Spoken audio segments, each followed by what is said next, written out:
on, this is the one on the project pre-design that we've worked on so far.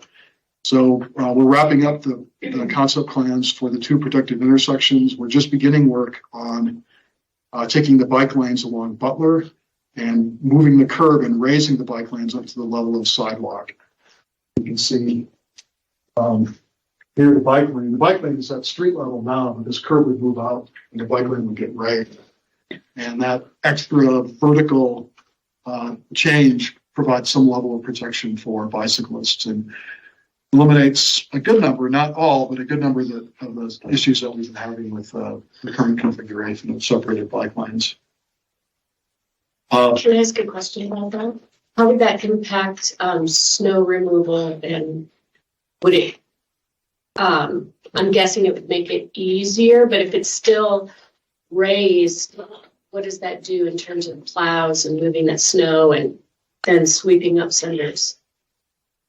Yeah, one of the reasons that we settle on this configuration, not only here, but on other road projects as well that you heard from some of the previous presenters, is that it gives us 11 or 12 feet of concrete that can be relatively easily plowed. Like we have the equipment, we have the know-how to plow those facilities. So that kind of addresses the issue with Butler now, where we need a specific piece of equipment to fit into that tight space. Now we can do this with a pickup truck or a front-end loader. There remains an issue of where the snow gets stored once it gets plowed off this facility. But if you think about the Butler corridor, there are actually some landscape areas that the city purchased as part of the right-of-way way back then.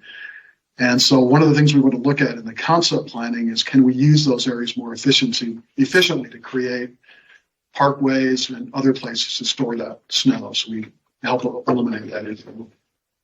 On new construction, we should have parkways and a place to store that snow as part of initial design. So we're kind of addressing it.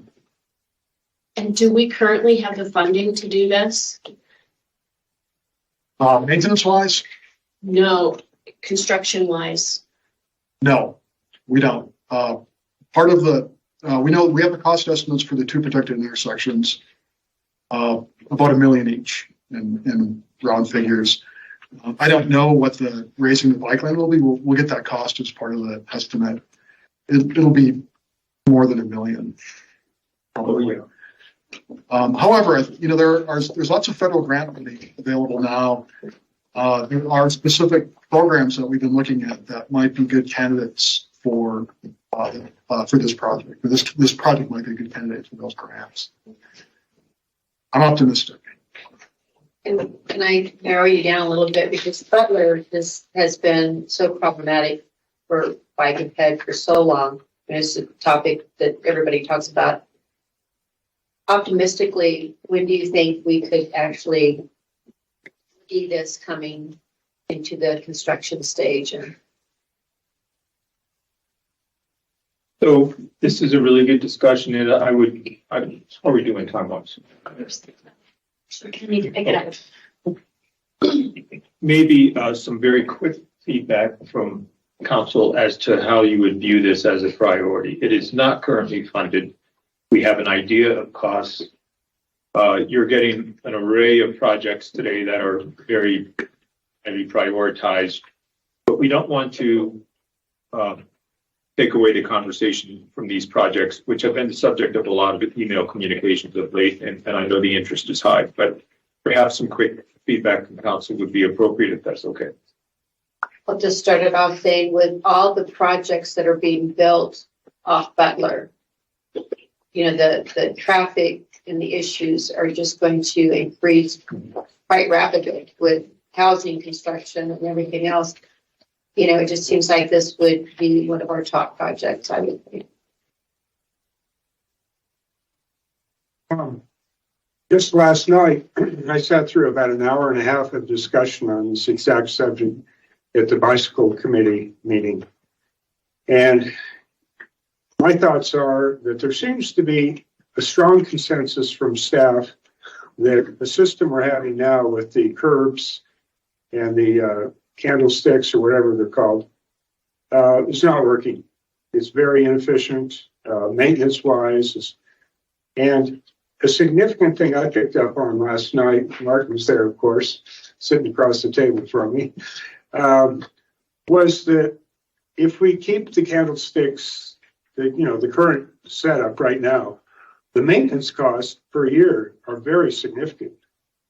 So to me, that translates to, if we could do the project where we raise the bike lane up to the sidewalk level, that would actually save a lot of money in the long term, because we wouldn't have to do all that very expensive and very frustrating maintenance and snow removal. So in my mind, that's a reason to move this up. Now, there's been a lot of pressure to do the Butler project and also the protected intersections at Beaver and San Francisco. In my mind, I think we should push the Butler, raise the bikeway project up as a higher priority. In other words, if we only have so much money, spend the money on Butler first, and then not do the protected intersections yet. Maybe do them, but certainly the Butler project is higher priority. So that's kind of my thoughts on this. If we can if we could find some funding to do the Butler project, that would really be efficient. The bicycle committee, by consensus last night, felt very strongly that they don't want to just take out the candlesticks and put it back to, an open street with a white line or whatever, that they want to keep that the way it is until we can do the bike lane up. So in my opinion, this all boils down to, let's see what we can do to do the final project, save the money on maintenance, and maybe save some money by not doing the protected intersections right now, and put Butler as the high priority. Does that kind of make sense, or questions? I think it makes sense. Thank you. I can follow up on that. I hate to admit that, Councilmember Matthews, when you started talking, I thought you were going to conclude the opposite, and then you did. And I really deeply apologize for that. I was very excited to hear the conclusion that you came to. I think it follows closely with what Councilmember McCarthy's saying. I remember being in the very interesting position of sort of being the tie-breaking vote on whether or not we keep those lanes in place for an additional 6 months. And I felt it was important to do so because I think something like that needs room to breathe, and people need time to get over their knee-jerk reactions and their preconceptions and experience the amenity for what it is through a variety of seasons and contexts. I don't think those candlesticks were working at the time. I thought the experiment needed more time to be conclusive. I come to the same conclusion that I don't think they're working. This alternative solution is incredibly exciting to me, and we should definitely make it a priority. I don't know that we need to rob Peter to pay Paul in terms of getting rid of the protected intersections to prioritize this. There's probably a little bit of that, a zero-sum game of having to choose. But these are all synergistic and they play off of each other. I don't think it's possible to create the protected intersection after the fact. So it kind of needs to be baked into the cake. In the way that these integrated bike paths should have been baked into the cake originally. And it's a major thoroughfare. I think it's a nice way to transition from a very open-minded and curious, good faith experiment that wasn't working, and pivot into a solution that makes everybody really excited. That's a nice win for everybody. And it'd be nice to be able to have the contrast of the experiment and the solution on people's minds as quickly as possible.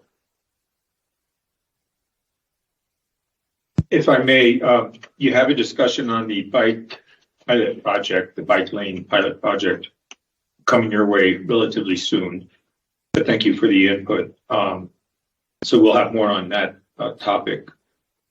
And I know the two relate. In fact, they're almost inseparable to have that discussion and not talk about alternatives, which we're looking at. I'm hearing from council what we thought we would all hear. There's a desire to make this a priority and allow us at the budget team roll up our sleeves and get at this. I'm seeing heads nod yes. Thank you for that discussion. Editorial here. This is the fix. The bike pilot project was an experiment, and we'll have space to talk about the good and bad from that experiment. But this is the fix. And I can only underscore everything Martin said. Is safer, but it's maintainable, and it's maintainable without having to expend enormous sums of money on specialized equipment and utilizing existing equipment and quite arguably clearing things just as fast as we're clearing the vehicular roadway, because it really is no different. You're just 6 inches higher operating. We won't be out there with road graders. Public Works would like to do that, but we will, be able to maintain that, I think, in a much more efficient manner. Looking forward to the discussion. Thank you. And Martin, just incidentally, according to your diagram, I think 22 travel lanes is way too many.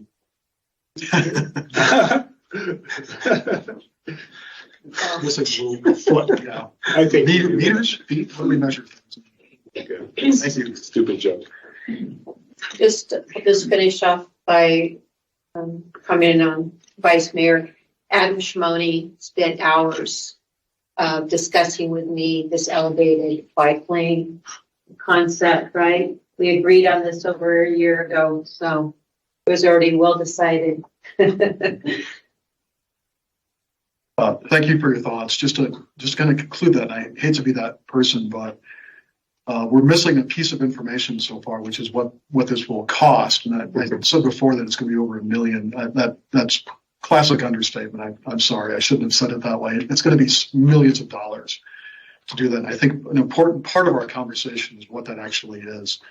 So as we work through the 15% plans, we'll have better information, and we will need that, right, to be able to prioritize and know what we can afford and what needs to be moved, et cetera. Can I comment to that?